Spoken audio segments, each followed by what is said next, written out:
Tegan and Sara, welcome to Etown. Thank you. I'm so glad you guys can make this work. You could make this stop happen in the midst of your busy tour. Oh yeah. Pleasure. Thanks for having me. This place is a little smaller than what you've been used to lately. It's true, but we spent a lot of years playing really small places, so it feels like home. It's, you know, it's all about the crowd, and if it's 10 people or if it's 10,000 people, it's all about the attitude. These people are all smiling, so I'm in. They're all very well dressed and happy. I see some Tegan and Sara shirts, so we're feeling good.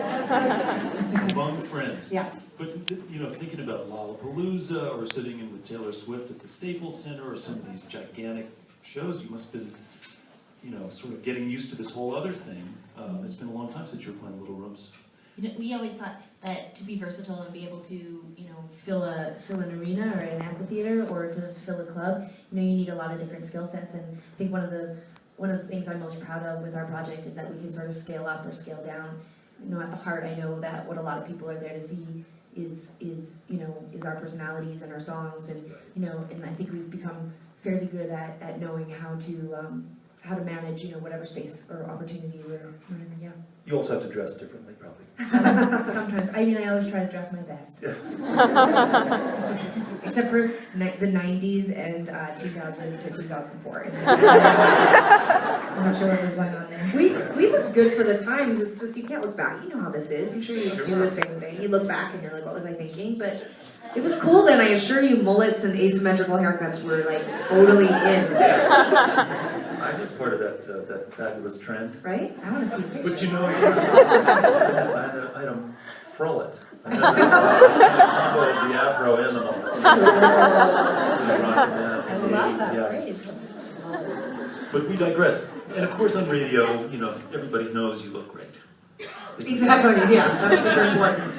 Was there words, you know, between the Ellen show or all the TV things or all this stuff, were there any moments where you just went, oh my God, are we really here? Is this really happening to us? Or is it all just sort of natural trajectory? Oh my God, we were 18 years old and, you know, we had a full coffee shop in front of us. We were like, we've made it.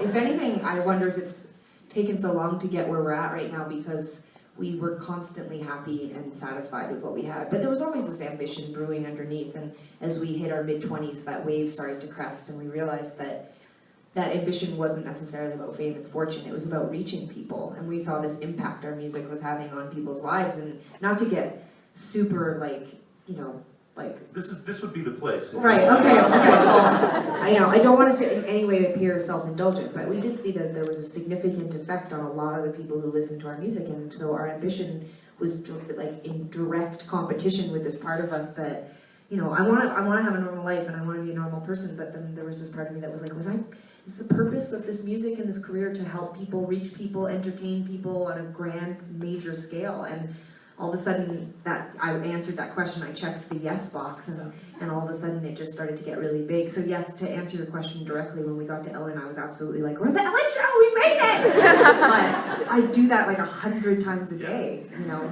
People recognize us on an airplane, and inside I'm like, we've made it.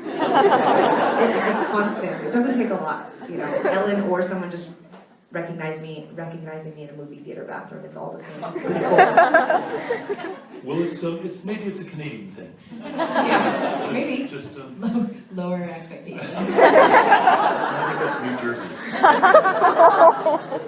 But my wife is convinced that every Canadian is just spectacular, smart, funny, talented, well-mannered, obviously, you know, well-dressed and put together and so on. And it's really silly, but it did start with, you know, it's been a constant cavalcade. It started with, you know, Bruce Cockburn or the Barenaked Ladies, and then it was Jan Arden, and then it was, you know, Kathleen Edwards, and it was Feist, and it was Dallas Green. You know, everybody's like, they're so nice. They're so nice. Yeah. This is true. I mean, we It's really not true. A lot of them are. I think the one thing that's interesting is I think that people who are drawn to the profession that we're in, and you know, maybe I would lump in like certain actors or certain radio personalities, writers, that sort of thing. You know, in the arts in general, I do feel that there is a high percentage of nice, funny, smart Canadians,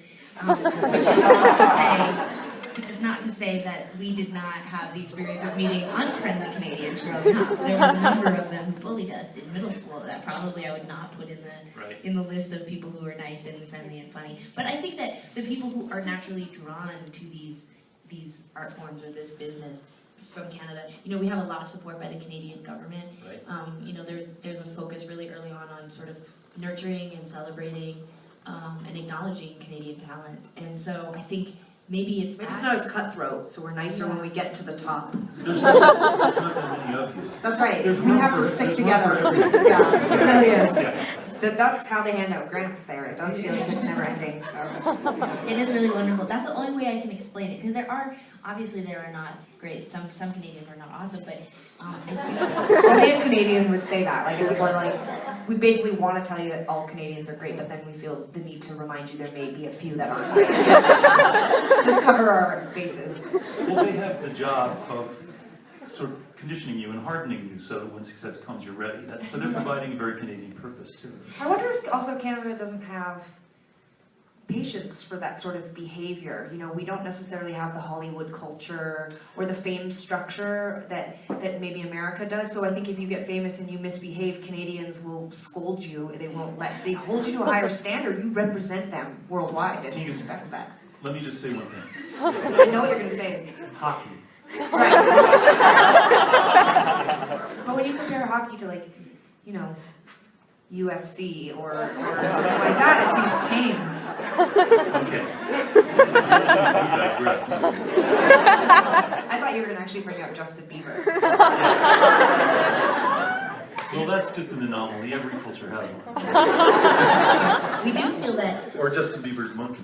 I feel like at some point though, Justin Bieber will. I mean, we grew up in a home which I think is probably fairly. That's confusing. You're making it sound like we grew up in a home like for children or something. We grew up in it was kind of like that a little bit, but we grew up in a home where humility was praised. You know, I think that the idea of confidence has been sort of distorted. You know, and is sometimes. I think that like overconfidence or arrogance, you So know. hubris and arrogance, you don't get the gold star for that. And I think that it's important to make that distinction. You know, we were raised to have self-esteem and to have you know, a high self-worth, but we were also praised for being humble and for being kind and for being, you know, listening to our parents. That sounds really Canadian. Yeah. And our front door was always unlocked. All right. I do want to talk just a little bit about growing up, because I'm imagining, so your mother had you guys when she was relatively young, 22, went to university with you guys in tow. I don't know if you remember any of her educational years, I suspect not. Well, we do, yeah. Well, because it was actually when we were 7, so we do have some memories of her first going back to school, yeah. And then in the house and in your home when you were growing up, I know that I was a little confused because I imagined this sort of pop music at the time. You know, Phil Collins I know was important in one way or another. But also I heard that Patsy Cline was part of that mix too. So is that sort of the bookends of what you were listening to? I think so. I mean, certainly there was what we were listening to at my parents, and then what we were listening to at my grandparents. So my grandparents were Patsy Cline and Hank Williams and like old country, Roy Orbison. So we were very familiar with that music, but I don't know that we were able to like. I don't think that we were delineating between. Like, I don't think I knew that Patsy Cline would be a weird thing to associate with like Phil Collins. Like, I would have been like, hey guys, have you heard, you know, Paula Abdul? And also, have you heard this Patsy Cline track? Like, I think we mixed the music we were listening to. I think that's really healthy and natural and good. So Yeah. I think it was, well, it helped, I think, build also our self-esteem, because kids would come over and they'd be talking all about the same bands, and then we would put on Supertramp, you know, and we were superstars for, you know, introducing them to new music. Our parents seemed super cool too, because kids like music, but it's not that often that parents are super entrenched in the culture. And our stepdad was a super fan. He loved Bruce Springsteen and U2. He had an extensive music collection, and so it was not uncommon if a kid came over to our house that my stepdad would be wearing like a Bruce Springsteen concert T-shirt, and we had pictures, giant oversized posters and artwork of bands and album covers. Like Born in the USA was hanging in the front entryway of our house in middle school. That's true. And we thought that would happen in everybody's house. Like, we'd go to people's houses and be like, what? Where's your Bruce Springsteen? that's pretty funny. It's pretty funny, especially in Canada. Who's older? Which one of you is older? I'm older, Tegan. It's radio. It's radio, people. No snake gags on the radio. Right? by 20 minutes? 8 minutes. 8 minutes? Yeah. And I believe that, although my parents, they were young, sometimes their recollection of things is not as clear as mine, but we were young, so I don't challenge them on this one. And 8 minutes it is. Are your horoscopes widely divergent because of that 8-minute gap? Well, I've only recently heard that it really is relevant, the actual minutes. God, they make it so complicated, don't they? It's like, I think that there is something, we have friends who just had twins, and Sarah, don't get into like a whole big thing, because we don't want to stray too far here, but they're not gonna, this is an upsetting topic for Sarah, we'll save it for our next performance here. They're gonna squabble. Yeah, no, it's gonna be good, we just don't want to get too far off twin track. politics. Twin politics right now, yeah, Sarah's very political about twin politics here, so, but they're not gonna tell the twins, they just have twins, and they're not gonna tell them which one was born first, because they feel that it shapes you, because you're always the younger one, or the older one, or the little one, or the big one, or the sick one, or the one that came out first, or the one with the weird ear, and as a twin, as the one who... Those are all things that, by the way, that Tegan feels are unfairly placed on her. No, not unfairly. It's not unfair. It's the truth, but there is a huge focus on it. I'm pretty sure that we developed with Sarah on my head, because I do have an ear that sticks out. And my jaw is wider than Sarah's. I'm also an inch taller than Sarah. So there's all these things. And I will say, and I use this as my example, that we did a huge tour for our last record, and when we played our hometown, the review was glowing. But we played 2 nights, and they said, Tegan, the bigger one. And I was like, bigger how? Like taller? Like my hair's bigger? Like bigger how? How did you tell from back there that my jaw's like a centimeter wider? You can't tell, we're the same. And so I feel that there is some like, Have you guys reason to not tell the kids. Just let them be the same age. Is that not enough? If you guys didn't know, you still might have been called the bigger one. No, I know, but I just think there's a focus. When I hear every single time someone says, is this your sister? And I say, we're twins, they say, which one of you is older? And I get or which one came out first, or how much older are you? I think there is a focus on it, and I think it's actually probably not shaped us in any way, but I do think... So I retract the question. No, I think it's good. I think it's good. We've got this out there. 300 stations around the country can now start this conversation internally and help their twins get through it. One is inevitably always taller. We're going to move on. Twin group later, guys. If there's any twins in the house, twin group later. Yeah, there'll be a big conference call later on after the show. So high school recording studio, you make a demo. Next thing you know, Neil Young's label says, sure, we'll take that. And then you're playing a show with Neil Young and the Pretenders. Yeah, basically. Yeah. And you guys were just like, oh, okay. No, I mean, it was an interesting time in our lives. There was definitely a period of time that happened between that. It was about a year. We graduated high school, and we started gigging around Calgary, and we played in Toronto and Vancouver. We had done a few shows outside of Calgary. And through a series of connections, we ended up meeting up with Elliot Roberts, who has managed Neil Young for most of his career. And they had a label, an little indie label, and they did offer to sign us. And I think at the time there was a little bit of, there was a discrepancy in what it was that we were doing. I loved playing music and performing, but I really was still very much thinking that we would go back to university or college or whatever. And I think Tegan started to really, actually really take on the business side of it. I remember her coming to me and propositioning, borrowing money, making a proper record, and I just thought, like, where is this coming from? Like, I think there was a business mindset already for Tegan in creating a product and being able to do more shows and, validating us as an actual project.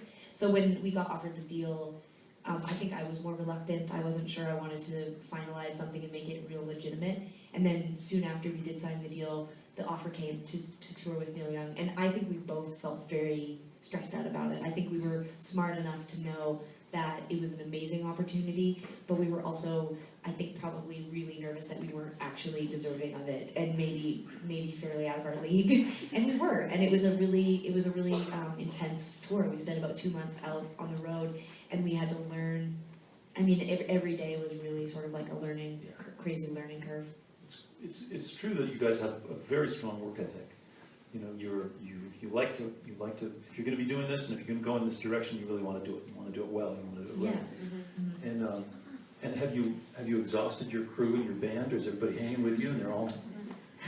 I'm staring at one of our crew right now, and he's totally laughing and smiling, so I think he likes us. Great. Yeah.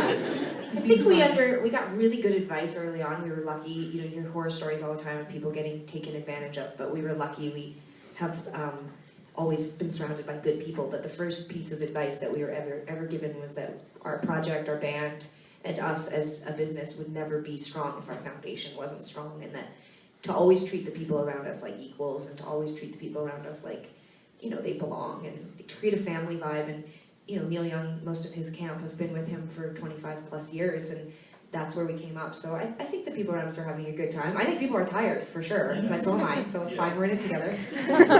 And you guys have a unanimity of purpose. You guys are locked about where you want to go and where you want to take this. Mostly. I think so. I mean, there certainly are, there are days where it feels like we've moved really far apart, but I think that the common goal here is that we both love and believe in this project, and it's not just about what we do in the future, it's about honoring what we've already accomplished. We're really proud of what we've done in our career in 14 years. I don't want to wreck it. I don't want to do something that I'm embarrassed about or I regret later.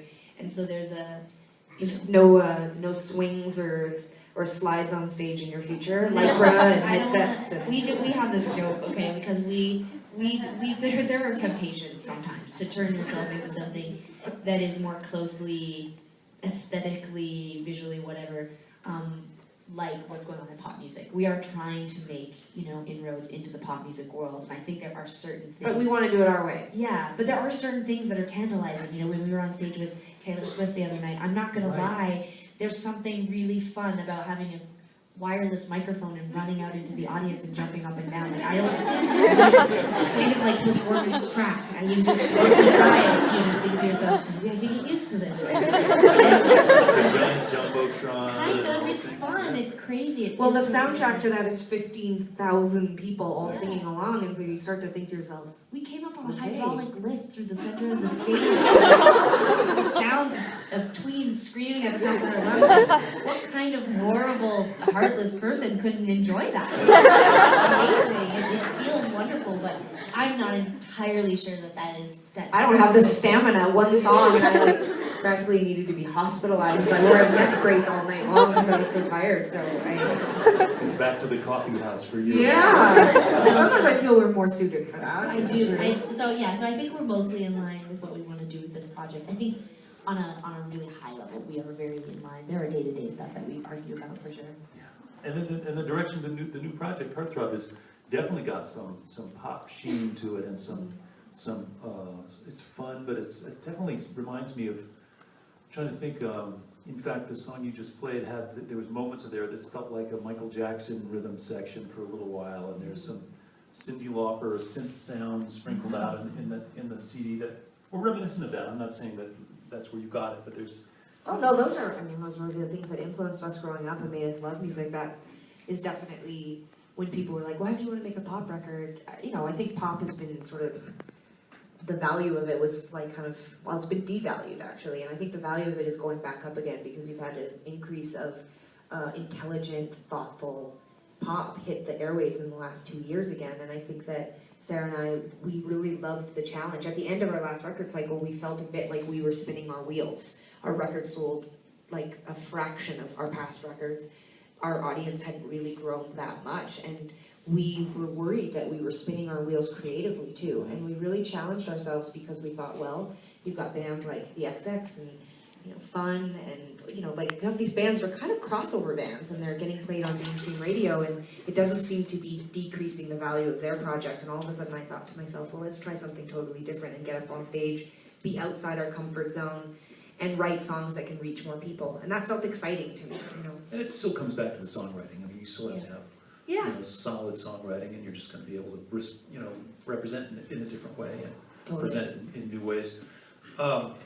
I also think that it's interesting as you approach pop music and sort of brush against all this big mega everything, because you guys have been sort of outspoken and about the things you care about and value. And is there a place where you can do that and enter into big time pop music and still be outspoken and passionate about the things you care about? And I know, Sara, your passionate letter in sort of defense of or in sort of criticizing misogynistic lyrics and things like that.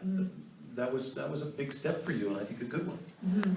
Yeah, I mean, I struggle to know what exactly is the right amount and what isn't enough all the time. I feel like I think both Tegan and myself, we are both very, I think, smart. I think we're tapped into what's going on politically in a lot of different areas.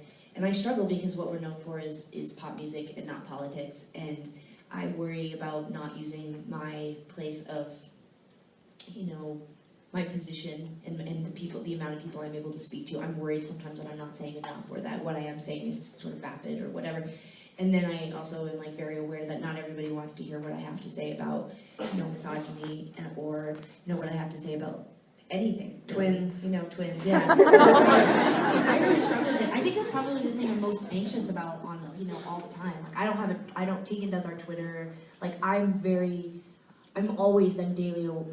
aware daily that I am holding back from talking about what I want to talk about all the time, because I don't want to color this project in the wrong way, and I don't want to exploit or take advantage of the people who like our project by talking too much about things that I care about. It's a tough dance. It's a very tough dance, and I think as your notoriety and your sort of position in society in front of this audience, as you say, increases, you do have that opportunity, and at some point maybe it does become a responsibility, but you also have to walk that fine line. So, there have been appropriate moments, that letter that you referenced, I was at home, we were off the road, I wasn't entirely sure how many people would even read it or care about it, and as much as it was sort of later deemed as a criticism of a specific artist, I think it was just almost a temper tantrum at the industry and the people around me, and I think I was in a position to finally make myself heard on that topic, because I see myself as being a part of that community with writers and bloggers and program directors, and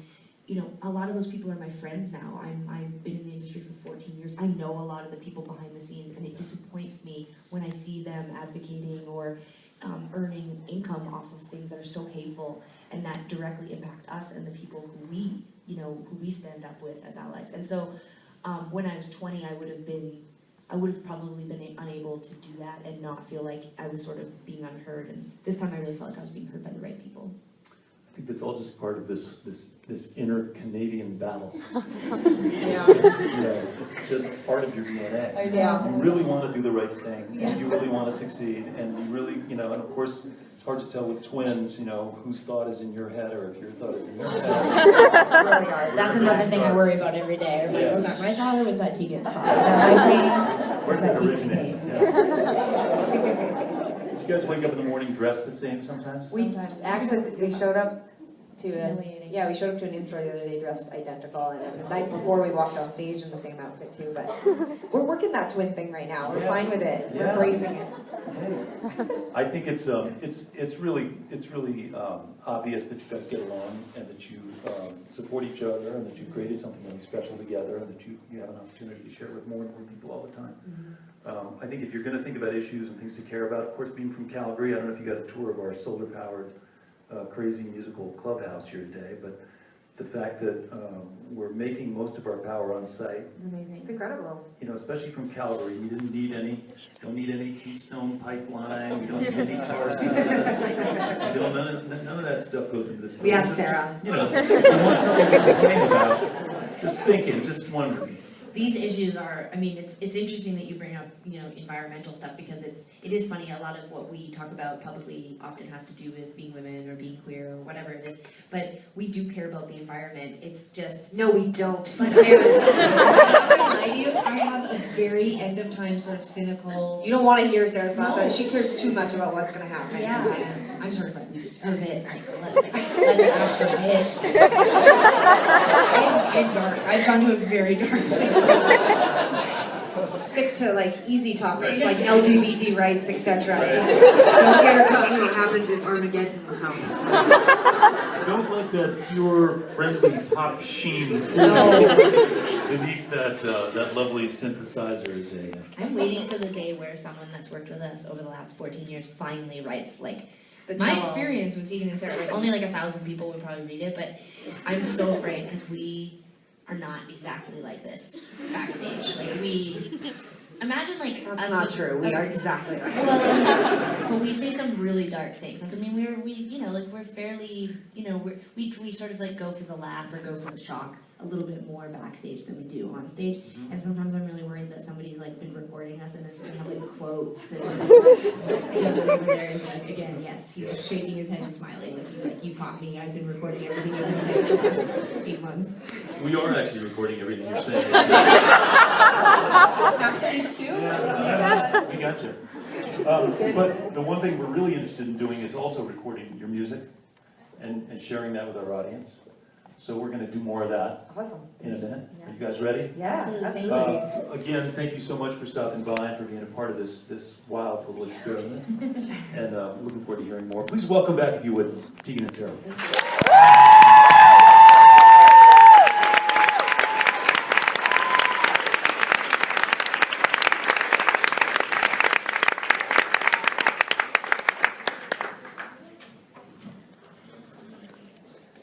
I'm so stiff. In preparation for the Taylor thing, I did squats for 2 weeks. But it didn't matter because 2 minutes of jumping around with Taylor Swift and I like pulled every muscle in my body.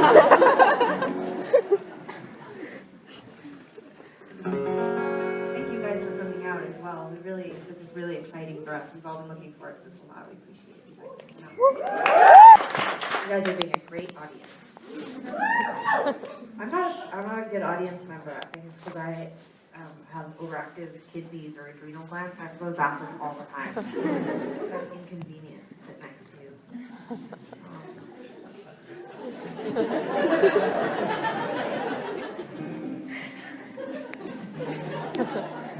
Today on the plane ride here from LA, this really amazing couple were sitting next to me and I was having a great chat with them and then Sara interrupted and I sort of heard her voice. She didn't deliberately interrupt, but I heard her offering up my seat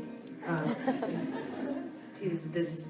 There was a couple sitting next to her who had twins, 7-month-old twins, and apparently, like we were taxiing, and they came over. We'd been on the plane for 45 minutes already, and they came over and said that you couldn't have 2 parents with 2 kids sitting next to each other, so they separated them, and Sara offered up my seat. So I went from having an aisle to a middle seat, which was totally fine, but like I don't mind at all, and it was like, you know, way more discombobulating for the parents than for me, but the second that I said, no problem, I had to go to the bathroom, like right away, as soon as the option to not go to the bathroom was there, I had to go to the bathroom, and I had the seatbelt sign on the entire flight to go, and I just was holding this iced tea with all this ice in it, just like dripping down on my head. But I couldn't drink it. I couldn't put it down because there's baby stuff everywhere. Holding that dripping iced tea. I don't know why I told you. Oh yeah.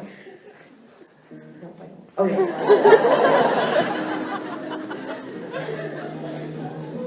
The song is called Call It Off. Made a few flubs in that one there.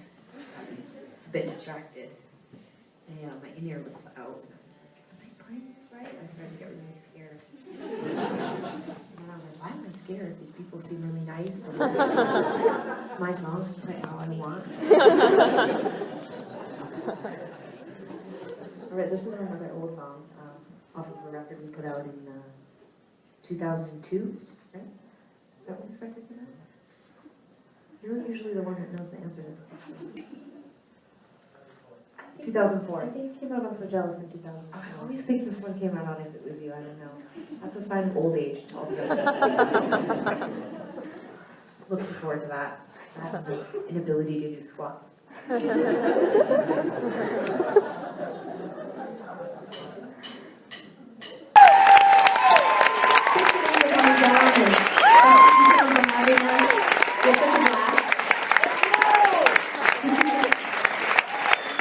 Just a voice from the darkness, but thank you for your enthusiasm. We're going to play one last song. Again, thank you so much for coming out. It's really such a special thing for us. I know at the top of the show, there was a comment about seeing the front row being like, at Red Rocks, you're basically like the closest I mean, you're closer than even the front row was. That was confusing. But that's basically, you know what. I'm not an interpreter. Back row. But it's really special for us too. I love to play for a big audience, but it's really cool to play for a totally quality smaller audience like yourselves. It's wonderful. So thank you. It's like I feel like you kind of gave them the like when the paper said that I was the bigger one, you just told them they were the smaller one. Size doesn't always matter. No. It's also so minuscule, you could never be able to tell that from like hundreds of meters back ever, so just don't worry about it. We're gonna finish up with the last song, with our last song now, and was the first single off of our record. It's called Closer, and sing along if you know the words and don't feel awkward, even though you're so close. All right, thank you again.